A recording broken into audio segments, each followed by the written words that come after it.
सुखद अवसर है। हिंदू रक्षा वाहिनी के द्वारा आयोजित इस प्रेस वार्ता में इस संगठन के जो सम्माननीय जो आप दिल्ली में सर्वोच्च न्यायालय में जो है वाराणसी पहुंचे राम मंदिर फेम सुप्रीम कोर्ट के अधिवक्ता हरिशंकर जैन ने पहले बाबा काशी विश्वनाथ का दर्शन किया, फिर वाराणसी न्यायालय में ज्ञानवापी परिसर से ढांचा हटाए जाने के लिए दावा पेश किया। मीडिया से मुखातिब होते हुए उन्होंने कहा कि ऐसी अनुभूति हुई जैसे कभी नहीं हुई। यहाँ पर तथाकथित ज्ञानवापी मस्जिद का जो ढांचा खड़ा है वो हिंदुओं के लिए शूल है जो हटना चाहिए। आज का दिन ऐतिहासिक है। इस पुण्य भूमि पर एक नई धारा बहेगी। हर हिंदू के दिल पर एक सूल बना हुआ है। टूटी हुई मस्जिद आज भी पड़ी हुई है और वहां भगवान कैद हैं। आदि विश्वेश्वर का वह स्थान जो कुछ लोगों ने कब्जा किया है वो मुक्त हो, इस बाबत एक मुकदमा दायर किया गया है। इस बाबत एक सूट पहले से चल रहा है जिसे मेरे आने से प्रबलता मिलेगी। बहुत से अनुत्तरित प्रश्न का मैं जवाब दे रहा हूं और आगे भी दूंगा। मामला उच्च न्यायालय में है और एक प्रश्न ये आया है कि 1991 का एक्ट लागू होता है या नहीं, जिस पर मैंने सूट में 1991 लागू न होने की बात कही और 1991 एक्ट को अवैध बताया है। आप लोगों ने मेरा सम्मान देखा, मैं आप सबका सम्मान करता हूँ, एक एक का। तो आप लोग जिस कार्य में लगे हैं कोई व्यक्तिगत नहीं है, भगवान शिव की नगरी है और शिव की नगरी में रहने वाला हर आदमी सम्मानित है। इसकी कण कण पूज्य है और उसमें जो धर्म की रक्षा होनी चाहिए, मैं ऐसा समझ रहा था, मुझे ऐसी अनुभूति हुई कि उस हिसाब से नहीं हो रही है। और किसी आलोचना का सवाल नहीं, कोई आलोचना नहीं है।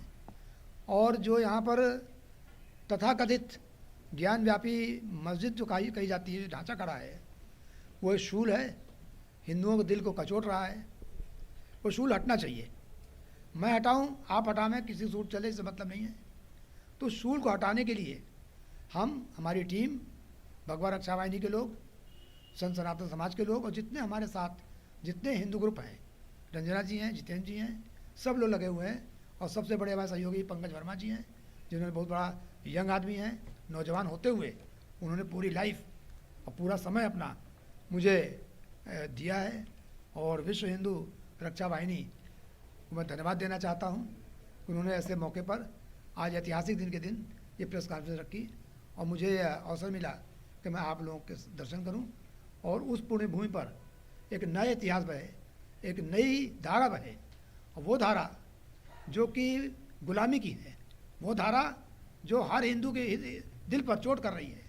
शूल बना हुआ है, टूटी हुई मंदिर आज भी पड़ी हुई है, आज भी पड़ी हुई है और वहाँ भगवान कैद हैं। तो आदि विश्वेश्वर का वो स्थान जो कुछ लोगों ने ज़बरदस्ती कब्जा कर रखा है, वो कब्जा से मुक्त हो, उसके बाबत एक मुकदमा मैंने देखा कि बिना दायर के काम नहीं चलेगा।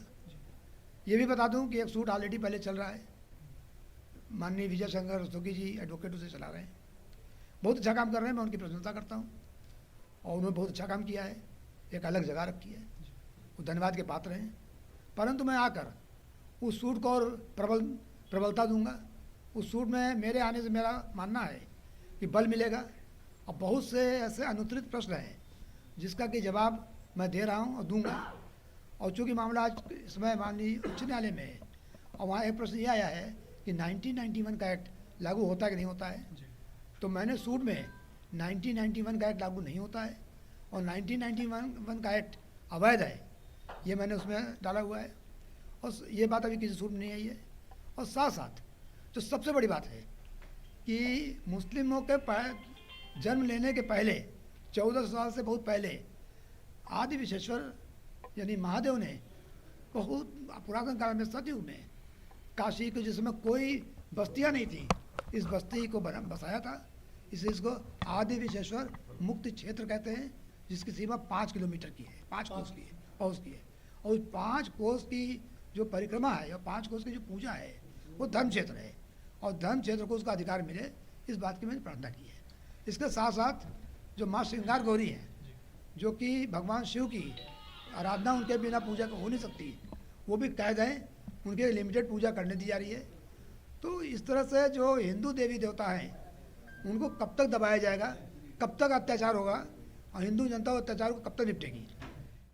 मुकदमा एक अलग चीज़ है, पर जो नियत है और जो गोल है वो ये है कि हम इसको आज कानून के जरिए हिंदू जनता को रेमेडी दिलावें, हम सबको एक उपचार मिले और न्यायिक प्रक्रिया के द्वारा बिना आंदोलन किए हुए, ये नहीं कि वहाँ सीए की तरह आंदोलन कर रहे हैं, बस फूक दिया और रास्ता रोक दिया।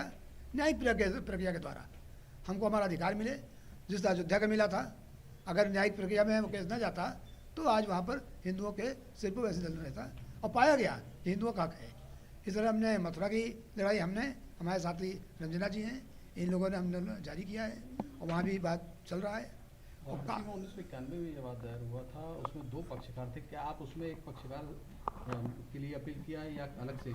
मैंने एक नया दावा दायर किया है फ्रेश, और उसमें माँ श्रृंगार गौरी स्थान आदि विशेश्वर ज्योतिर्लिंग उसमें वादी हैं, उसमें राज्य सरकार प्रतिवादी है, और उसमें जो सबसे महत्वपूर्ण बात यह है जो कि ध्यान देने योग्य बात है कि 1983 का जो काशी विश्वनाथ एक्ट है, उस एक्ट में टेम्पल की व्याख्या की गई है और उस टेम्पल की व्याख्या में कहा गया है कि यहाँ आदि विशेश्वर ज्योतिर्लिंग है। मैं ये भी बतलाना चाहता हूँ कि आदि विशेश्वर ज्योतिर्लिंग जो आज जो वर्तमान में जो काशी विश्वनाथ मंदिर है वो नहीं है, कि ये 1780 में रानी अहिल्याबाई होलकर ने बनवाया था। ओरिजिनल जो ज्ञानवापी मंदिर है, जो कि इन लोगों ने कब्जे में, मुस्लिम ने दबा रखा है एक मस्जिद के ढांचे के नाम पर, जबकि मस्जिद नहीं है। उसको औरंगजेब ने जब गिरवाया था तो कब्जा कर लिया था, तो उससे उन्मुक्त हो। तो हमको वो जगह चाहिए जो ज्योतिर्लिंग ऑलरेडी पहले से है, और उसको जो यूपी एक्ट है 83 का, अभी तक बात कहीं नहीं आई है, उसमें साफ साफ दिया हुआ है कि हिंदू का वहाँ अधिकार है। और एक बात और दी हुई है कि आदि विशेश्वर जो ज्योतिर्लिंग है ये वेस्ट करती है, प्रॉपर्टी वेस्ट करती है। यानी यहाँ की लेजिस्लेशन ने डिक्लेयर कर दिया है कि वो प्रॉपर्टी पूरी की पूरी, यानी 9130 सेटलमेंट प्लाट नंबर, जिस पर कि वो तथाकथित मस्जिद है, वो हिंदू वेस्ट करती है। उसका मुस्लिम ने आज तक उस एक्ट को ने चैलेंज किया है, ना उसके उन्होंने विरोध में है। तो वो एक्ट फाइनल है। एक्ट 1997 में सुप्रीम कोर्ट गया था, सुप्रीम कोर्ट ने उसे वैध डिक्लेयर किया है। तो हम आए कि उस एक्ट के तहत हमको अधिकार है, और जो ट्रस्ट बोर्ड है उसकी ड्यूटी है कि पूरे परिसर में अपना अधिकार रखे और मंदिर बने। तो इसमें प्रार्थना ये की गई है कि वर्तमान जो ढांचा है उसको साफ़ किया जाए, उसमें कोई हस्तक्षेप न किया जाए मंदिर बनाने में, और एक नई मंदिर का निर्माण वहाँ करें। कितने पेज का आपने मुकदमा किया है? देखिए, ये इस मुकदमे की सबसे बड़ी विशेषता ये है, इसमें 108 पैरा हैं, करीब 62 पेज की पिटीशन है, और साथ साथ करीब 200 पेज के अनेक्सर में लगाया है डॉक्यूमेंट्स। उन डॉक्यूमेंट्स में मैं साहब और बता दूं, बहुत अच्छी बात है, एक मुकदमा चला था Deen Mohammad versus state government of India सन 36 में। उसमें गवाहियाँ हुई थी और उनमें बड़े लोग गवाही हुई थी। गवाहियों में गवाही साफ आ गई थी कि यहाँ पर हिंदू पूजा कर रहा है। जो खंडहर पड़ा हुआ है, टूटा हुआ खंडहर आज भी है, और वहाँ माँ श्रृंगार गौरी की, हनुमान जी की सबकी मूर्तियाँ हैं और पूजा हो रही। सुप्रीम कोर्ट के अधिवक्ता राम मंदिर फिल्म प्रखर हिंदुत्ववादी व्यक्तित्व हरिशंकर जैन ने कहा कि मुस्लिमों के जन्म लेने के पहले, यानी 1400 साल से पहले जब कोई बस्ती नहीं थी, तब भगवान आदि शंकर ने 5 कोस में इसे बसाया था, जो धर्म क्षेत्र है। इसे मुक्त होना चाहिए। इसके साथ ही मां श्रृंगार गौरी को भी कैद से मुक्त करना है। हिंदू देवी देवताओं को कब तक कैद किया जाएगा और कब तक अत्याचार होगा? हिंदू जनता इस अत्याचार से कब तक निपटेगी? एक मुकदमा इस पर भी दायर किया है। मुकदमा एक अलग चीज है। आज हम कानून के जरिए हिंदू जनता के अधिकार के लिए बिना आंदोलन के कार्य करेंगे। मथुरा की लड़ाई अधिवक्ता रंजना जी के साथ लड़ रहे हैं। इस अभियान के तहत मथुरा, कुतुब मीनार, ताजमहल जो शिव मंदिर है, ताजमहल पहले शिव मंदिर था, जिसे शाहजहां ने राजा मानसिंह के पोते राजा जय सिंह से लिया था, जो शाहजहां नामा की किताब में उल्लिखित है। इस किताब को दाखिल भी किया हुआ है। जैन ने बताया कि नया मुकदमा दायर किया गया है, जिसमें 1983 के काशी विश्वनाथ एक्ट में मंदिर की व्याख्या की गई है, जिसमें कहा गया है कि यहाँ आदि विश्वेश्वर ज्योतिर्लिंग है, जिसका वास्तविक स्थान विवादित ढांचे के अंदर है। इसलिए हमने वास्तविक ज्योतिर्लिंग के स्थान पर दावा किया है। इस एक्ट के तहत ये अधिकार है कि हम दावा कर सकते हैं। ट्रस्ट बोर्ड की ड्यूटी है कि पूरे परिसर में अपना अधिकार रखे और मंदिर का निर्माण करे। प्रार्थना किया गया है कि ढांचे को साफ किया जाए और मंदिर निर्माण का कार्य पूरा करने दिया जाए। इस मुकदमे की विशेषता है कि इसमें 108 पैरा, 62 पेज का पिटीशन, 200 पेज का डॉक्यूमेंट है। एक मुकदमा 1936 में चल रहा था, दीन मोहम्मद और भारत सरकार के बीच, जिसमें कहा गया है कि यहाँ एक खंडहर है जिसमें हिंदू पूजा कर रहा है, जिसमें श्रृंगार गौरी और हनुमान जी का मंदिर है। इसमें कहा गया है कि मंदिर तोड़कर मस्जिद बनाई गई है, जिसे किसी ने चैलेंज नहीं किया है। इस लिहाज से आज की तारीख में मुस्लिम पक्ष नहीं कह सकता है कि वहाँ मंदिर नहीं बल्कि मस्जिद थी। ये मंदिर तोड़कर मस्जिद बनाई गई और इसको किसी ने चैलेंज नहीं किया है। इस पॉइंट को उसने चैलेंज नहीं किया है सन 36 के दावे को। और सन 42 में माननीय उच्च न्यायालय में मामला गया था, वहाँ डिसाइड हुआ और उसमें यह पॉइंट किसी नहीं रहा कि मंदिर तोड़ कर मस्जिद बनाई गई है, ये गलत है। तो लिहाजा सिविल जज की जो फाइंडिंग है कि मंदिर तोड़ कर मस्जिद बनाई गई, वो फाइनल है। और मंदिर तोड़कर मस्जिद बनाई गई तो मुसलमानों को स्टापेल है। अब आज की तारीख में वो नहीं कह सकते कि मंदिर नहीं थी या मंदिर का अस्तित्व नहीं मानते। तो अगर मंदिर तोड़कर तथाकथित मस्जिद बनाई गई तो न हिंदू लॉ में न मुस्लिम लॉ में, दोनों में मस्जिद हो ही नहीं सकती है। सिंपल ढांचा है। जैसे हम किसी जगह पर जाके अगर मूर्ति रख दें तो उससे मंदिर नहीं हो जाएगा। इसी तरह से अगर हिंदू स्थान पर कोई आगे जबरदस्ती ढांचा खड़ा कर दे तो ढांचा खड़ा करने से वो मस्जिद नहीं हो जाएगी। तो इस बातों को लेकर नई बात है, नया डायमेंशन है। सर, बनारस में और भी कई ऐतिहासिक मंदिर हैं जहाँ पे विवाद इस तरह के चल रहे हैं, क्या उसके पे भी आप? देखिए, हमारी टीम पूरी की पूरी, मैं, रंजना जी, पंकज वर्मा और जितेंद्र सिंह जी, हमारे टीम में जितने लोग हैं सबका एक प्रण है, हिंदू राष्ट्र बने तो ही है।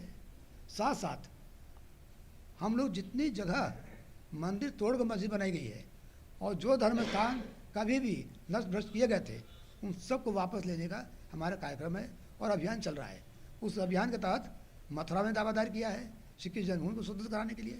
आज आपके सामने काशी में हूँ। इसके साथ साथ कुतुब मीनार, वो वहाँ पर मंदिर है, 27 हिंदू जैन मंदिरों को तोड़कर वहाँ पर तथाकथित मस्जिद बनाई गई थी, जबकि वहाँ मस्जिद नाम की कोई चीज़ नहीं है। वो दावा दायर हो चुका है, दिल्ली न्यायालय में पेंडिंग है।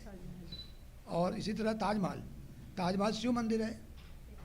जो ये बात बता दूँ, ताजमहल जो है वो जब बना था तो ऑलरेडी शिव मंदिर था और राजा मान सिंह के जो पोते राजा जय सिंह थे उनसे शाहजहाँ ने उसको लिया था। इस बात का हमीद लाखौरी की किताब है शाहजहाँनामा, उसमें साफ दिया हुआ है। वो समय ने किताब दाखिल कर दी है और वहाँ ही मामला चल रहा है। तो ये जो हमारी आंदोलन है और बड़ा अच्छा आंदोलन है, संवैधानिक है और संविधान के अनुरूप हम काम कर रहे हैं। तो संविधान में अधिकार है कि हम अपनी बात कहें, कोर्ट में आना, कोर्ट में मुकदमा दायर करना, ये हमारा संवैधानिक अधिकार है। सर, आपके आज की सबसे बड़ी विशेषता ये रही कि आमतौर पर दीवानी दावे में कोई पहले हाजिर नहीं होता है, नोटिस होती तो भी हाजिर होता है। मुस्लिम पक्ष को लगा कि अब जो इलाहाबाद हाई कोर्ट में लोग उल्टा सीधा बता रहे हैं वो सब मामला फेल कर जाएगा और उनको मालूम पड़ गया कि दावा दायर हुआ है। और बिना नोटिस, बिना सम्मन जारी हुए आज कोर्ट में अपेयर हो गए और अपोज करना शुरू किया। कोर्ट ने कहा जो कुछ आप कहना लिख पढ़ के दीजिएगा। तो माननीय न्यायालय ने बात सुन ली है और उनको माननीय न्यायालय को मैंने सारे श्लोक जो स्कंद पुराण से लेकर मैंने उसमें संस्कृत में कोट किया है, शिव महापुराण के कोट किया है, वो समय दिखा दिया और बतला दिया कि नया डायमेंशन है। इसका पुराने केस से कोई बात नहीं है। पुराने केस और ये केस दोनों साथ चलेंगे और दोनों एक दूसरे के पूरक हैं। तो सोचिए मुस्लिम्स ने आज अपियर हो जाना उनकी दहशत दर्शाता है। वो समझ रहे हैं कि अब एक्सपोज हो जाएगा, जो हम तो छिपा रहे थे वो एक्सपोज हो जाएगा। तो ये बहुत बड़ी उपलब्धि रही है कि आज बिना नोटिस मुस्लिम पक्ष। लेकिन सुनने में भी आया कि जब आप न्यायालय से बाहर आ रहे थे तो मुस्लिम पक्ष के वकील आपसे मुलाकात भी की और हंसते बोलते आप लोग आ रहे हैं। देखिए, हंसना बोलना हम उन लोगों में से नहीं हैं, ये हिंदू गुण है जो मिल के चलता है। हम कोई अदावत पर्सनल नहीं है, वकील वो भी वकील हम भी हैं। तो हंसना बोलना बात करना ही तो कोई बुराई नहीं है, पर बात करने का मतलब नहीं हुआ कोई समझौता हो गया। समझौता और बात करना अलग चीज़ है। पाकिस्तान से बात होती है तो पाकिस्तान बात होने के मतलब तो सब कोई अच्छे हो गए, मिलना जुलना अलग चीज़ होती है। हम जिलानी 30 साल तक साथ रहे, अयोध्या केस में मैं 30 साल तक वकील रहा उसमें, जो बराबर जिलानी मिलते रहे, पर इसका मतलब नहीं हुआ कि मिलने से कोई फ़र्क पड़ गया। पर हाँ, ये मिलना जैसे आप हाथ यूँ मिला लें तो फिर हाथ यूँ हो जाता है, उस पर जाएगा ये। केंद्र सरकार का क्या सही होगा उसमें? देखिए, हम सरकारों को नहीं देखते हैं। हिंदू आंदोलन किसी सरकार से गवर्न नहीं होता है। हिंदू आंदोलन जब जिस समय विरोधी सरकार थी, राम मंदिर का आंदोलन उस समय शुरू हुआ। हम अपना काम करें, सरकार अपना काम करेगी। हम कानून से लड़ रहे हैं, कानून से जीतेंगे। लेकिन क्रेडिट तो सरकारें ले जा रही हैं। देखिए, ताला खुलवाया कोर्ट ने राम मंदिर का, और क्रेडिट लेकर राजीव गांधी, जबकि उनका कोई मतलब नहीं था। तो क्रेडिट कौन लेता है? सच्चे सिपाही और जो लड़ने वाला आदमी योद्धा, उसका काम नहीं होता कि मैंने फल लगाया है पेड़, उसका फल कौन खाएगा? हमको पेड़ लगाने से अभी से मतलब है, फल जिसको मनो खाता है, मुझे उससे कोई मतलब नहीं है। ऐसा तो नहीं है कि आने वाले चुनावों में भाजपा इसको मुद्दा बना के क्रेडिट ले जाए? देखिए, ऐसा है कि क्रेडिट कौन ले तो बहुत भविष्य की बात है, पर ये आगे चलकर चाहे कोई इसको बनावे मुद्दा, पर ये हिंदू मंदिर सारे, काशी, मथुरा, कुतुब मीनार, ताजमहल और जितने भी स्थान हैं जहाँ भी है, वो हिंदू के लिए शूल है। और जो हिंदू दिल है वो सब चाहते हैं, अगर वोटिंग आप करा लें तो 99% हिंदू चाहते हैं कि वो जगह वापस हो, क्योंकि ये किसी की जगह तोड़ के अगर आप वहाँ पर राज करें तो ये चीज़ अच्छी नहीं है। हिंदू मुस्लिम विवाद भी हो सकता है? देखिए, हमको विवादों से कोई मतलब नहीं। विवाद तब होगा जबकि हम कहीं सड़क पर जाकर आंदोलन कर रहे हों, कि नारा लगा रहे हों, कोर्ट के थ्रू आए हैं, और जो काम तलवार से किया गया था उसको कोर्ट की कलम की ताकत से मिटाना चाहते हैं। तो कलम की ताकत बड़ी होती है। जो आतताई हैं, जो आतंकवादी हैं, उन पर कलम की ताकत भारी पड़ेगी, ये हमको साबित करना है। और अगर दंगा होता है, फसाद होता है, तो कानून अपना काम करेगा। हम तो कानून के हिसाब से चल रहे हो, कानून का काम कर रहे हैं। देखिए, पीआईएल नहीं है, ये एक सिविल सूट है, और सिविल सूट में मुख्य रूप से मांग की गई है कि जो श्रृंगार गौरी माता वहाँ पे इस समय विराजमान हैं मस्जिद के पिछले भाग पे, जो साल में एक बार पूजा की अनुमति है, और आदि विशेश्वर के नाम से पूरी जगह स्कंद पुराण में, शिव पुराण में जानी जाती है, तो स्थान देवता की तरफ से माँ श्रृंगार गौरी की तरफ से दावा दायर किया गया है। और इस दावे में मूल रूप से मांग की गई है कि जो प्लेसेस ऑफ वर्शिप एक्ट, जिसकी वजह से 22 साल तक ये मुकदमा अटका हुआ है, हमने उसकी संवैधानिक वैलिडिटी को चैलेंज किया है, ये कहते हुए कि प्लेसेस ऑफ वर्शिप एक्ट 1991 संविधान की धारा 25 के खिलाफ है, और सिविल प्रोसीजर कोड की सेक्शन 27A के तहत हम प्लेसेस ऑफ वर्शिप एक्ट की कॉन्स्टिट्यूशनल वैलिडिटी को सिविल कोर्ट में चैलेंज कर सकते हैं। दूसरी बात, इस केस में सबसे नई और इम्पॉर्टेंट प्लीडिंग ये है कि जो काशी विश्वनाथ एक्ट है 1983 का, जो यूपी सरकार लाई थी और जिसको राष्ट्रपति ने एसेंट दिया था, उसमें स्वयंभू ज्योतिर्लिंग को स्टेट लेजिस्लेचर ने माना है, और ये कहा है कि वो पूरी लैंड स्वयंभू ज्योतिर्लिंग में वेस्ट कर गई, उनकी विराजमान हो गई है। तो जब स्टेट लेजिस्लेचर ऑलरेडी डिक्लेयर कर चुका है कि ये पूरी ज़मीन भगवान की हो चुकी है, तो वहाँ पे किसी भी तरह का मस्जिद का कोई औचित्य नहीं होता है। इसलिए उस एक्ट को इम्प्लीमेंट करने की बात इस सूट में कही गई है। और जो 22 साल से मुकदमा यहाँ पे अटका हुआ है, इलाहाबाद हाईकोर्ट में अटका हुआ है, उस मुकदमे को निकालने के लिए, नया डायमेंशन देने के लिए, हिंदू जन भावना को देखते हुए कि वहाँ पे भव्य मंदिर का निर्माण हो, और जो हमारा ओरिजिनल ज्योतिर्लिंग आज भी मस्जिद के नीचे दबा हुआ है उसको हम मुक्त करा सके, इसलिए ये सूट दायर किया गया। इसमें आर्कियोलॉजी डिपार्टमेंट की क्या भूमिका रहेगी? देखिए, अभी तो हमारा सूट आज दर्ज हुआ है, जो हमारे जूनियर्स हैं, लीगल टीम, उन्होंने बताया कि आज हमारा सूट दर्ज हुआ है, और आगे चल के जब ये सूट आगे बढ़ेगा, वो लोग अपना जवाब देंगे, तो हो सकता है हमारी लीगल टीम देखेगी, अगर हम उसमें एसआई की मांग की ज़रूरत होगी तो हम करेंगे, नहीं तो अगर हमें खुद से एविडेंस देनी होगी तो हम जोग्राफिकल लोकेशंस के तहत एविडेंस दे सकते हैं कि वहाँ पे आप जोग्राफिकल और आर्टिफिशियल इंटेलिजेंस के थ्रू ये पता लगाया जा सकता है बिना खुदाई किए कि वहाँ पे शिवलिंग है कि नहीं। तो वो सारी चीज़ें आगे की बातें हैं। एक्सपर्ट ओपिनियन सेक्शन 45 में सिविल कोर्ट को लेने की पावर है, तो वो सारी चीज़ें हम आगे दरखास्त लगाएंगे। अभी तो बहुत प्रिलिमिनरी स्टेज है, और आज के दिन ऐतिहासिक इसलिए क्योंकि आज ये दावा दायर किया गया है, सिविल कोर्ट ने हमारा दावा दर्ज किया है, विपक्षियों को समन जारी किया है। अब ये केस आगे बढ़ेगा, नई प्लीडिंग के तहत हिंदू जन भावना को लेकर आगे बढ़ेगा। जैन जी हमारी संस्था के संरक्षक हैं, वरिष्ठ संरक्षक हैं, और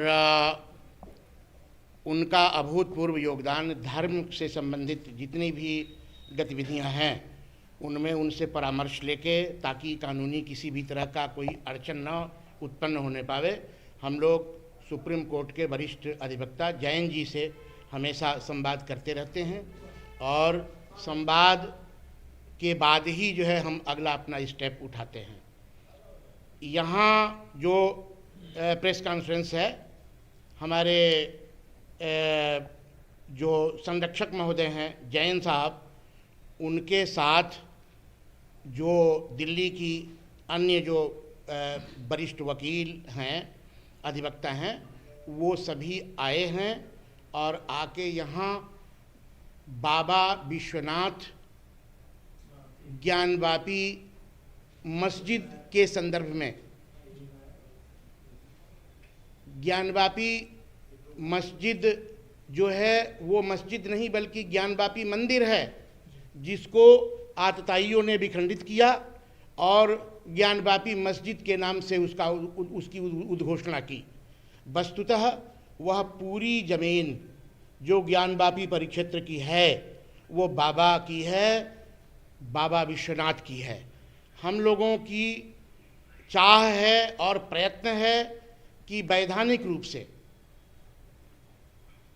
वह पूरी ज़मीन बाबा को, बाबा विश्वनाथ को, जो विश्वेश्वर के रूप में हैं, एक सिद्धपीठ जो हैं, उनको पूरी ज़मीन वो मिले शासन के द्वारा। शासन उसको जो है न्यायालय उसको सुनिश्चित करे कि यह पूरी ज़मीन बाबा की है और उन्हें दी जाती है। अधिवक्ता हरिशंकर जैन जी का अयोध्या में भी मुख्य भूमिका थी। अयोध्या में तकरीबन 25 वर्ष तक विश्व हिंदू महासभा की, हिंदू महासभा की तरफ से एक विशेष अधिवक्ता के रूप में उन्होंने अपना पार्ट अदा किया और अंत तक जैन जी के और अन्य उनके सहयोगी जो अधिवक्ता हैं, उनके प्रयत्न से वर्तमान में जो स्थिति है वो आपके सामने है कि जीत हिंदूवादी संगठनों की, हिंदूवादी मानसिकता की हुई और आज अयोध्या में एक विशाल राम मंदिर का निर्माण प्रारंभ हो चुका है।